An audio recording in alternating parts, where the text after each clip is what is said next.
उपराष्ट्रपति जगदीप धनखड़ जी का इस्तीफा सरकार की आंख के लिए खिरखिरी तो बनाई है और उससे सरकार बैकफुट पे आई, इसमें तो कोई शक नहीं है। ये तो है, अब उसके बारे में हम जितनी भी बात करें, उनके इस्तीफे को लेकर बहुत सारी बातें सभी ने कही, बहुत सारे तथ्य आए हैं और अंदर की बातें भी सामने आई हैं।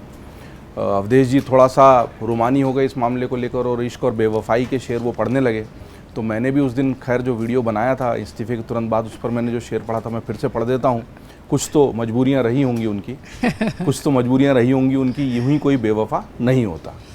तो ऐसे तो बेवफा नहीं हुए हैं, कुछ तो उनकी भी मजबूरियाँ रही होंगी जिस वजह से उनको ये बेवफाई करनी पड़ी। और बेवफाई जब बात होती है तो फिर दोनों तरफ से ही होती है, एक तरफ से तो नहीं होती है। मुझे लगता है कि ये जो महाभियोग वाला मामला हुआ है राज्यसभा और लोकसभा वाला, जस्टिस वर्मा वाला, जिसको हम कहते हैं कि कोई भी अगर किसी के लिए तैयार किया जा रहा है ताबूत तो last nail in the coffin वाली जो कहावत है ना, वो उससे हुई है आखिरी की। लेकिन उसके पहले के बहुत सारे ऐसे घटनाक्रम में कुछ आए हैं। ईरान वाली बात बहुत अच्छे से बताइए। प्रोटोकॉल का इशू तो ऐसा है कि उसकी कई छोटी छोटी ऐसी बातें हैं जो सामने सतह पर नहीं आ पाई।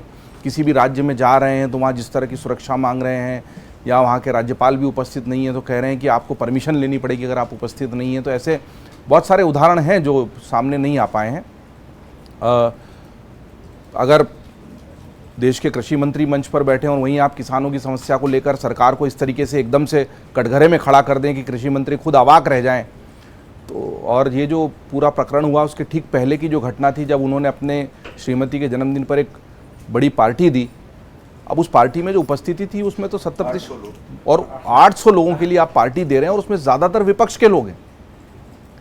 तो ज़्यादातर विपक्ष के लोग होने पर और इसको लेकर बाकायदा जवाब तलब हुआ है और उस जवाब तलब में जिस तरह की तलखी उन्होंने दिखाई है, तो लक्ष्मण रेखा हर जगह होती है, आचरण की भी होती है, पद की भी मर्यादा होती है। और उस पद की मर्यादा को जब आप लांघते हैं तो कुछ समय तक आपको सहन किया जाता है, लेकिन उस सहन करने की भी एक लिमिट होती है जिसको क्रॉस कर गए कहीं ना कहीं।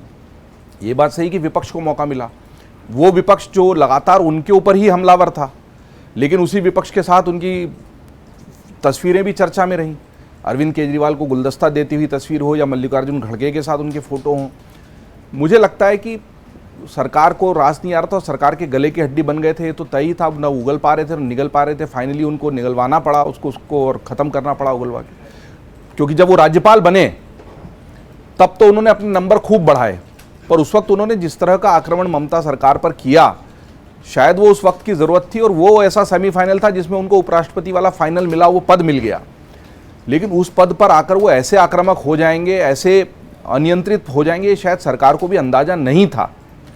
और इसीलिए सरकार शायद बहुत लंबे समय से सोच रही होगी क्या किया जाए। लेकिन अगर इस तरह का आपको शर्मिंदगी झेलनी पड़े कि राज्यसभा में वो प्रस्ताव संसदीय कार्य मंत्री की जानकारी के बिना स्वीकृत हो जाए जिसमें 63 केवल विपक्षी सांसदों के ही हस्ताक्षर हैं, सत्ता पक्ष के किसी सांसद का हस्ताक्षर ही उस पर नहीं है, तो अब उसके बाद तो ये होना तय था कि बीएसी की मीटिंग हुई, उसमें दोनों नहीं गए, वो तो केवल प्रतीक भर था।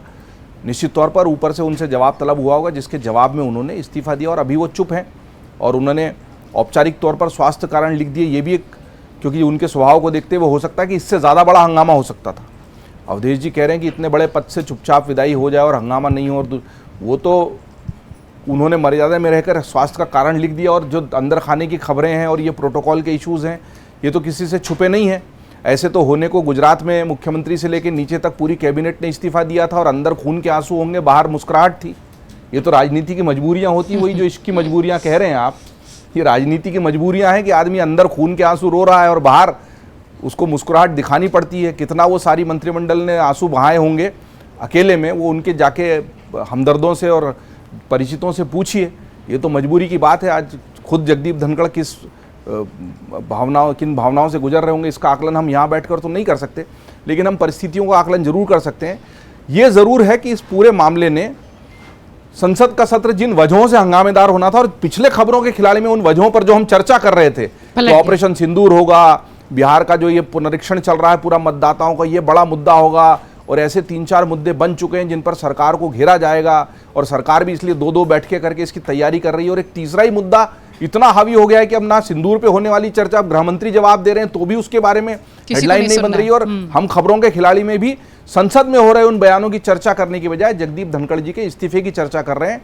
तो अब इसको अच्छा माने या बुरा हुआ तो यही है, और अब सारी चर्चा उन पर आकर टिक गई, क्योंकि बड़ा पद होता है उपराष्ट्रपति का और वहाँ से इस तरीके की एकदम से 9:30 बजे इस्तीफा आना और वो पब्लिक भी ट्वीट हो जाना जिसमें सुलह समझौते की कोई गुंजाइश भी खत्म कर दी जाए और अगले दिन वो तुरंत स्वीकृत भी हो जाए, तो वो बड़ी घटना है।